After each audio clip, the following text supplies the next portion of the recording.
You are standing in the checkout line at Belmont Grocery, and your hands are shaking as you count the coins in your palm for the third time. 74 years old, and here you are, counting. Pennies and nickels under, fluorescent lights while a line of impatient strangers watches your every move. Your name is Delano Voss, and this is not who you thought you'd be at this age. Not after 41 years working the same steel mill. Not after raising 2 children who barely call anymore. Not after burying your wife, Marlene, 3 winters ago and learning, for the first time in your life, how to be truly alone. The total on the register reads $14.62. You have $14.38 in coins, carefully saved from your Social Security check, which arrives on the 3rd of every month and somehow disappears by the 20th. You are 74 cents short. 74 cents standing between you and a loaf of bread, a can of soup, and the small carton of eggs you were planning to make last a week. Behind you, a young man in a delivery uniform sighs loudly. Someone else checks their watch. You feel the heat crawling up your neck, the particular shame that only comes from being poor in public, from being old and slow in a world built for people who move fast and pay with a single tap of plastic. "Sir, can you hurry it up?" the cashier says. His name tag reads Brantley. He can't be older than 22. With gelled hair and a smirk he doesn't bother hiding. This isn't a bank. A few people in line laugh. Not everyone, but enough. Enough that you feel it in your chest like a physical blow. Before this story goes further, I want to say something. If stories like this move you the way they move me, stories about dignity, about being seen when the world looks away, please hit subscribe right now. Because what happens next in that grocery store line is going to stay with you. You keep counting, but your fingers are trembling worse now, and a nickel slips from your hand and rolls under the conveyor belt.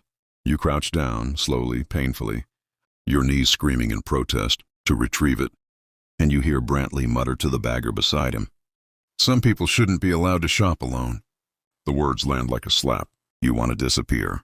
You want the linoleum floor to open up and swallow you whole so you never have to stand in this line again, under these lights, in front of these strangers who see nothing but an old man who can't add fast enough.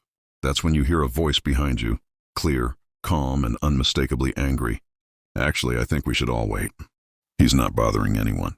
You turn, and there's a young woman standing there, maybe 26 or 27, with paint-stained fingers and a canvas tote bag slung over her shoulder. Her name, you'll learn later, is Wren Ashby. She has kind eyes and an expression that says she's not backing down. "I wasn't talking to you," Brantley snaps. "No, but you were talking about him like he wasn't standing right here," Wren says. "That's worse." The line goes quiet. You feel your face burning, partly from shame, partly from something else, something you haven't felt in a long time. Someone standing up for you. "It's all right," you say quietly, your voice cracking with disuse. "I'll just put some things back." You start pulling items from your small pile, the eggs first, since they're the most expensive. When Wren steps forward and places a $5 bill on the counter. "That covers it," she says to Brantley. "With change to spare, maybe use some of it to buy some manners." The people in line who laughed earlier are silent now, and a few won't meet your eyes. Brantley's jaw tightens, but he rings up the total without another word. You try to protest. You're not the kind of man who takes charity. 41 years of hard work taught you that. But Wren just shakes her head. "Let people help you," she says softly. "It's not weakness. It's just what decent people do for each other. You don't know it yet, but that sentence is going to echo in your mind for the rest of your life." Wren walks you out to the parking lot, insisting on carrying your bags even though you protest twice. The autumn air is cold and sharp, and you can see your breath in small clouds as you talk. "I'm sorry you had to see that in there," you tell her, embarrassed all over again. "I'm not sorry," she says. "I'm glad I was in line behind you." People forget that being old doesn't mean being invisible. You learn that Wren is an artist, a muralist actually, working on a community project 2 blocks from your apartment. She grew up nearby, moved away for school, and came back last year when her grandmother got sick. Her grandmother, she tells you, passed away in the spring. "She used to count coins too," Wren says, her voice catching slightly. "Every single month. I used to get so frustrated waiting for her. Now I'd give anything to stand in a slow line with her one more time." You don't say anything. You don't need to. Some griefs don't need words, only company. She insists on driving you home. And though you protest that you can walk, you've walked this route for 11 years. Something in her tone tells you it isn't really a request. In her car, an old but well-loved Honda with paint supplies rattling in the back seat. She asks you questions, real questions, not the polite, distracted kind people ask when they're waiting for their turn to talk, but the kind that means they actually want to hear the answer. You tell her about the mill, about Marlene and how she used to hum while she cooked, always slightly off-key, and how the apartment has been unbearably quiet since she's been gone. You tell her about your son in Ohio who calls twice a year, and your daughter in Arizona, who means well but is too busy with her own kids to remember your birthday most years. That's not fair, Ren says, gripping the wheel a little tighter. None of that is fair. Life rarely is, you say, and you mean it as a simple statement of fact, not self-pity. 41 years in a steel mill teaches you that complaining doesn't put food on the table. When she drops you off, she doesn't just wave and drive away. She insists on walking you to your door, checking that you have enough groceries for the week, and before she leaves, she does something that catches you completely off guard. She asks for your phone number. I'd like to check in, she says. If that's all right with you, you give it to her. Though you're certain, absolutely certain, that this is simply politeness, the kind of thing people say and then forget. You've had enough people promise to call and never do. Your own children taught you that lesson well enough. 3 days pass. You don't hear from her, and you tell yourself you were right not to expect anything. That's simply how the world works now. Everyone's too busy, too distracted, too consumed with their own lives to remember an old man they helped once in a grocery store line. Then, on the 4th day, your phone rings. Mr. Voss, it's Ren from the grocery store. You're so surprised you nearly dropped the phone. I remember, you say, trying to keep the emotion out of your voice. She asks if you'd like to have coffee sometime. Just to talk, she says. She's been thinking about what you told her. About Marlene, about the mill, about your children. She says something that stays with you long after the call ends. I think everyone deserves someone who actually listens. My grandmother taught me that, and I think I'm supposed to pass it on. You meet her the following Tuesday, at a small diner 3 blocks from your apartment. She's already there when you arrive. A cup of coffee waiting for you at the booth. Black, no sugar. Exactly how you take it. Though you don't remember telling her that. She must have remembered from some passing comment in the car. Over the next few weeks, something unexpected happens. Ren visits, not out of obligation, not because anyone is paying her or asking her to, but because, as she puts it, talking to you has become one of the best parts of her week. She brings you paintbrushes one afternoon, an old set she's not using anymore, and asks if you've ever tried painting. You laugh, you painting at 74, but she's insistent. It's never too late to try something new, she says. My grandmother learned to paint at 71. She said it was the first time in decades she made something just for herself. You resist at first. It feels foolish, an old man playing with a child's hobby. But one Sunday afternoon, with nothing but silence in your apartment and the ache of missing Marlene pressing on your chest, you pick up one of the brushes. You paint badly, clumsily. The colors bleed together in ways you didn't intend. But for the first time since Marlene passed, you feel something other than grief. You feel present. Then, one afternoon in November, Ren shows up at your door with an idea that changes everything. She's been working on a community mural project, a large piece on the side of the old community center downtown, funded by a local arts grant. The theme, she explains, is stories we don't see, portraits and vignettes of people in the community whose lives go unnoticed, the elderly, the overlooked, the quietly resilient. I want to paint you, she says. I want to tell your story. The mill, Marlene, all of it, if you'll let me. You're stunned into silence. Your first instinct is to refuse. You're not someone worth painting on the side of a building. Not someone whose life matters, enough to be memorialized in 40 feet of brick and color. 41 years, and the world has taught you, slowly and repeatedly, that men like you fade quietly into the background once your usefulness runs out. But Ren doesn't let you refuse. You matter, she says, and there's a fierceness in her voice that surprises you. You matter to me. You mattered to Marlene. You still matter, whether the world remembers to tell you that or not. You agree, mostly because you don't know how to say no to her anymore. Not after everything.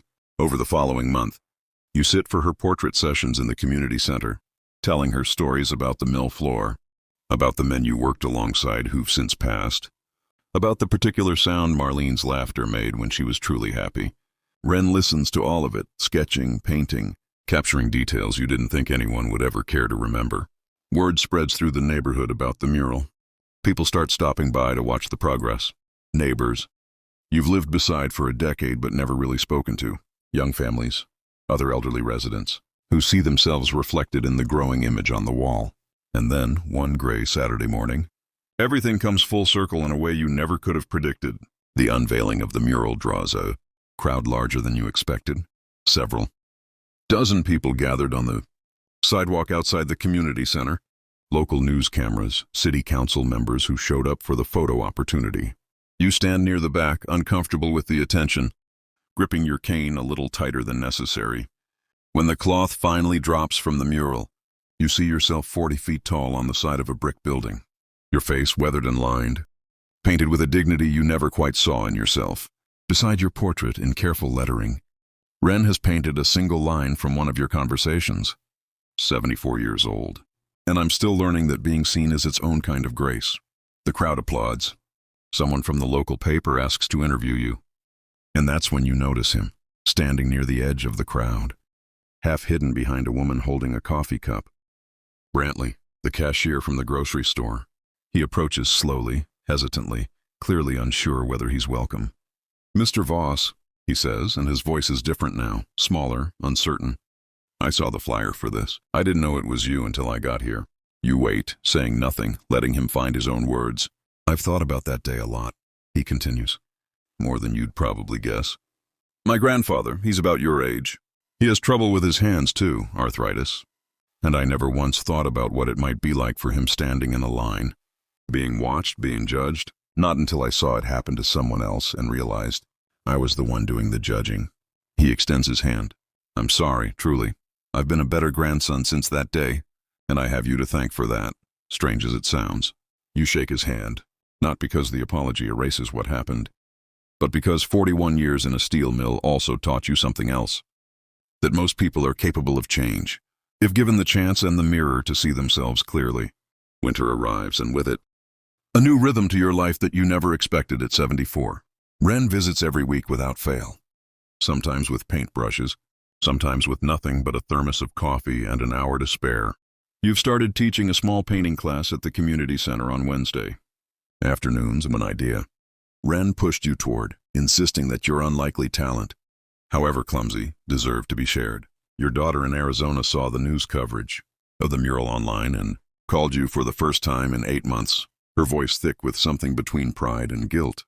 Your son in Ohio has started calling more regularly too, asking about the painting classes, asking about Ren, asking, for the first time in years, real questions about your life instead of rushing through obligatory small talk.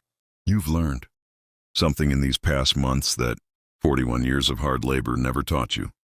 That dignity isn't something the world grants you or takes away based on how quickly you count your change. It was never really about the coins at all.